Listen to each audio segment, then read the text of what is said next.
বর্তমানে টেকনোলজি আমাদের জীবনের সাথে ওতপ্রোতভাবে জড়িত।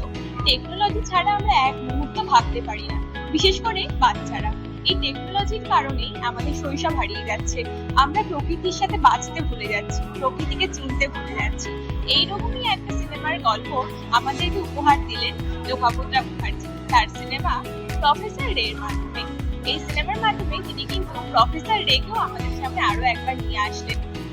আজকে আমরা উপস্থিত হয়েছি প্রফেসর রের ট্রেলার লঞ্চ এবং স্পেশাল স্ক্রিনিং এর ইভেন্টে, যেখানে ইতিমধ্যেই উপস্থিত হয়েছেন ডিরেক্টর লোপামুদ্রা মুখার্জি ছাড়াও টলিউডের এক ঝাঁক তারকা।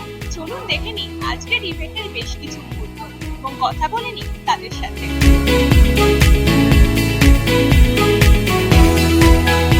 আজকে তো আমি খুবই অ্যাংজাইটিতে রয়েছি, কেন গল্পটা একদমই একটু অন্য ধরনের গল্প। বাচ্চাদের একটা শিক্ষামূলক প্লাস সায়েন্স ফিকশন নিয়ে গল্পটা। দুটো বিজ্ঞানীর গল্প, একটা ছোট বিজ্ঞানী এবং একজন হারিয়ে যাওয়া বিজ্ঞানী, একটা ইন্টারাকশনের গল্প। আশা করছি একটা জায়গা বইটা পাবে। আমরা তো শিশু চলচ্চিত্রই করি, আগ্রহটা হচ্ছে শিশু চলচ্চিত্র তো হয় না, তো আশা করছি মানুষ আমাদের যতগুলো চলচ্চিত্র হয়েছে, আমি শিশুদের নিয়েই কাজ করি, প্রচুর অ্যাওয়ার্ড এসছে। রিসেন্টলি স্যান্টিয়াগো থেকে এসছে, বাংলাদেশ থেকে এসছে। তো আশা করছি বইটা একটা জায়গায় যাবে, মানুষ নেবে, হয় নেয় আমাদের প্রতিটা বই। এবং শিশুদের ভেতর যেটা হচ্ছে, ওদের কালচারটা কিন্তু একদম ওয়েস্টার্ন কালচারে চলে যাচ্ছে, সেটা যাতে না হয়। আমাদের দেশ অনেক সম্পদে সমৃদ্ধ, সেই জিনিসটা যাতে শিশুরা জানতে পারে, সেই প্রচেষ্টাই আমরা করে যাচ্ছি আর কি। নমস্কার, আরব মুখার্জি বলছি। অভিনয় করতে খুব ভালো লেগেছিল আমার অভিনয়টা। আর এরকম বাচ্চাদের নিয়ে এরকম একটা সিনেমাতে তুই কাজ করছিস, এই জায়গা থেকে বাকির সাথে কাজ করার অভিজ্ঞতা কেমন? বাকির সাথে কাজ করার অভিজ্ঞতা কেমন? বাকি তোর ডিরেক্টর ম্যাডাম বা বাকির সাথে কাজ করার সবার সাথে কাজ করা ভালো, ভালো লেগেছে।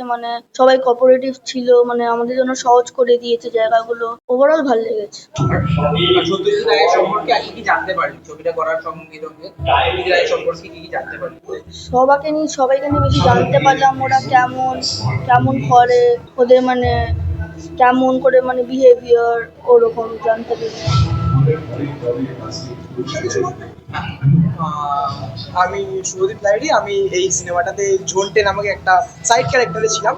আসলে আমি ছোট থেকেই করে যাচ্ছি, তো এইটাও একটা নতুন করলাম, দেন খুব ভালো লাগলো। আর সত্যজিৎ রায়ের একটা এর ওপর আমার খুব ভালো লাগছে করতে, অ্যান্ড সবাই এরা ছোট ভাইরা একসাথে করেছি, খুব মজা হয়েছে।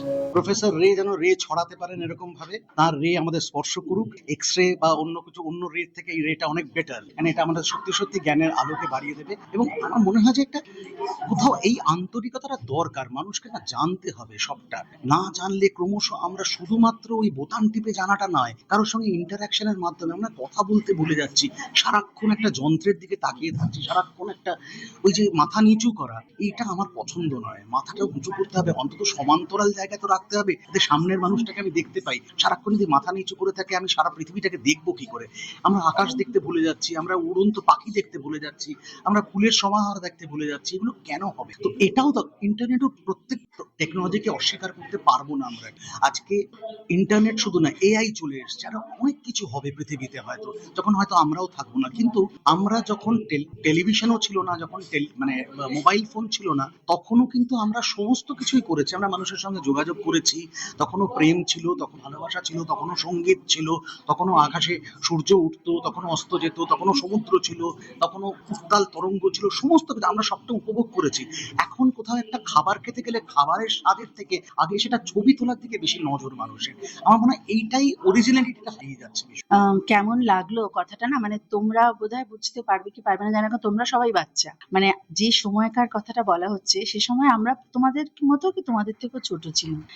এই জায়গাটাতে ফিরে আসতে যে কি ভালো লাগছিল। ওই যে কথাটা এক্ষুনি ওখানে দাঁড়িয়ে বললাম, যে খালি মনে হচ্ছিল যে এটা যদি আর একটু ছবিটা ভালো হতো, খালি বারবার যদি মিস্টার রে প্রফেসর রে ঘুরে ঘুরে আসেন, খুব ভালো। তখন স্বপ্ন দেখতে তো সবসময় ভালো লাগে। আর আমরা তো শিল্পী, আমরা তো কখনো বড় হই না, আমরা ছোটই থাকি। সেজন্য আমরা সবসময় ছোটদের মতন স্বপ্ন দেখতে চাই। এই স্বপ্ন দেখিয়েছেন বলে পরিচালিকাকে অনেক অনেক অনেক ধন্যবাদ। খুব ভালো লেগেছে। ভালো থেকো সবাই, ধন্যবাদ। মানে আমার যদিও বয়স অনেকটাই হয়ে গেছে, দেখতে দেখতে প্রায় 50-এ পৌঁছলাম। তা আজকে আমি মাঝে মাঝে আক্ষেপ করি, আমার নিজের মায়ের সাথেও কথা হয় আমার, যে আজকের যে জেনারেশন, যারা আপকামিং যে বাচ্চারা যারা আজকে মানে আমাদের যারা পরের আর কি জেনারেশন, তারা না কিছু পেলো না মিন্স মানে আমরা ছোটবেলায় না খেলার মাঠটা পেয়েছিলাম এবং নানা রকমের খেলা। একটু আগে অনিন্দদা বলছিলেন যে এই যে ফিজিক্যালি ইন্টারাকশন, সেই ইন্টারাকশন গুলো এই বাচ্চারা প্রথম আমরা করোনা দেখলো, আমরা করোনা দেখলাম, কিন্তু সেইখানে কি হলো আমরা আরো ইন্টারাকশন করতে ভুলে গেলাম বা আমাদেরকে বলা হলো যে আরো দূরত্ব বাড়াতে হবে, কিন্তু দূরত্ব কিন্তু অনেক আগে থেকে বাড়ছে। আমার বক্তব্য সেটাই যে দূরত্ব বাড়ছে এবং বাচ্চারা কিন্তু তার সবচেয়ে খারাপ ফলটা পাচ্ছে এই দূরত্বর বাড়া।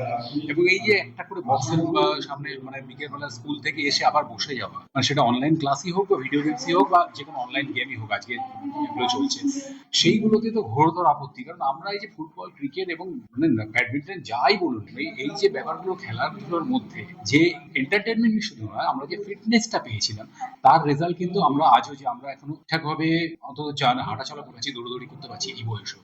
আমার খুব ভয়, আমি তাদের সবার শুভকামনা করবো, যে আমার খুব ভয় এই বাচ্চাদের স্বাস্থ্য এবং তাদের মানসিক এবং শারীরিক স্বাস্থ্য নিয়ে। তা এখন থেকেও যদি আমাদের অভিভাবকরা সেটা নিয়ে ভাবতে থাকেন এবং এই মানে খেলার প্রতি যদি তাদের অ্যাওয়ারনেস আরো বাড়ে, বাচ্চাদেরকে যদি আরো ইনসিস্ট করা হয়, ঠিক যে জিনিসটাই এখানে দেখানো হয়েছে যে একটি বাচ্চা খেলছিল, দুটি বাচ্চা খেলছিল, কিন্তু তাদের গার্জেনই কিন্তু তাদেরকে ডেকে নি। সেই ব্যাপারটা, এই মেসেজটা যেন সবার কাছে তো গেল, এই মেসেজ যেন আরো সবার কাছে আসে এই ছবিটার মাধ্যমে। এবং এই যে এরকম ছবি এবং বাচ্চাদের নিয়ে কাজ তো প্রায় শেষই হয়ে গেছে এবং আমরাও চেষ্টা করছি, সবাই যেন এই চেষ্টাটা করেন যে বাচ্চাদের কাজে যেন আরো বেশি সবার ইনিশিয়েটিভ থাকে, এরকম কাজ যেন আরো। আসলে এটা খুব মানে হঠাৎ করেই আমার কাছে এই প্রস্তাবটা এসেছিল। আমি তখন এতটা বুঝতে পারিনি যে জিনিসটা কিরকম দাঁড়াবে। তারপরে শুটিং করার পরে, ডাবিং করার পরে যখন পুরো জিনিসটা কনসেপ্টটা আমার কাছে পরিষ্কার হলো, তখন খুব ভালো লাগলো যে এটা দরকার আজকালকার দিনে, যেটা মানে শিশু মনের বিকাশের জন্য এটা খুবই প্রয়োজনীয়। আশা করি এইরকম আরো অনেক হবে এবং সুযোগ পেলে আমি তাতেও অংশগ্রহণ করতে চাই আর কি। আমরা দেখে নিলাম প্রফেসর রে ট্রেলার লঞ্চের ইভেন্টের বেশ কিছু মুহূর্ত এবং কথা বলে নিলাম বিভিন্ন তারকাদের সাথে। এইরকম আরো আপডেটস পেতে চোখ রাখুন খবর বাংলার পর্দায়। ক্যামেরায় কোয়েল রয়ের সাথে প্রিয়াঙ্কা সাথীবার রিপোর্ট, খবর বাংলা, কলকাতা।